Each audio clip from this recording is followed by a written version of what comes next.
A 54-year-old man with a history of tobacco use and chronic obstructive pulmonary disease, COPD, presents to the emergency department because of severe shortness of breath. The patient had a COPD exacerbation 3 weeks before the current event and began taking oral corticosteroids at the time.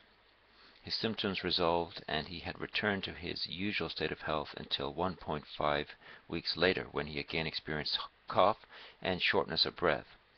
When he developed hemoptysis 1 week ago, hemoptysis is coughing up blood. 1 week ago, he was started on empiric antibiotics and underwent bronchoalveolar lavage, which revealed the presence of 45-degree branching septae hyphae. What is the most likely diagnosis? The hemoptysis and pulmonary symptoms, along with the 45-degree septae hyphae found on lavage, indicate Aspergillus infection.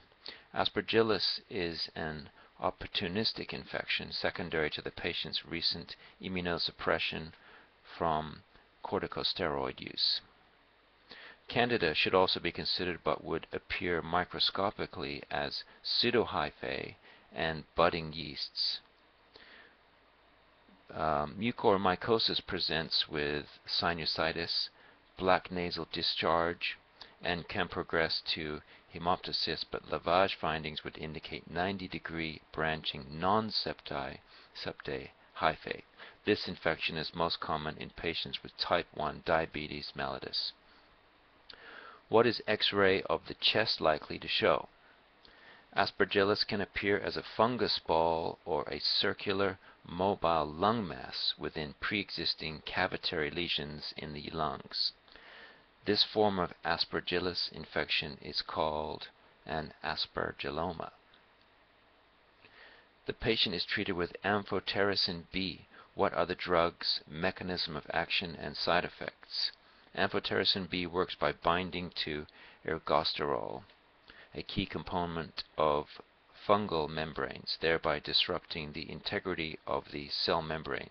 Its side effects can be serious and include fever, chills, kidney damage, hypotension, and arrhythmias. This grave side effect profile has given this powerful drug the nickname amphoterrible, and its use reserved for serious fungal infections. The patient's symptoms improve and he is discharged a few days later. However, he returns to the hospital in 3 months with worsened respiratory function, causing these diffuse symptoms. However, amphotericin B toxicity can also cause nephrotoxicity, dyspnea, and cardiac arrhythmias, and therefore should be ruled out. What patient population is at risk for invasive aspergillosis?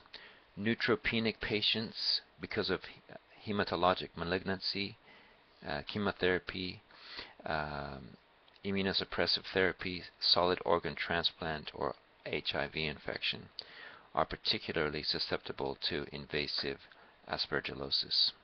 If instead of COPD this patient had a history of severe asthma, to what type of fungal infection would he be most susceptible?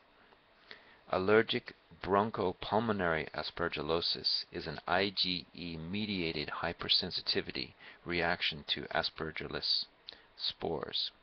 The hyperactive inflammatory response in the airways of asthmatics predisposes them to bronchospasm and pneumonitis in response to an otherwise benign inoculation of Aspergillus spores.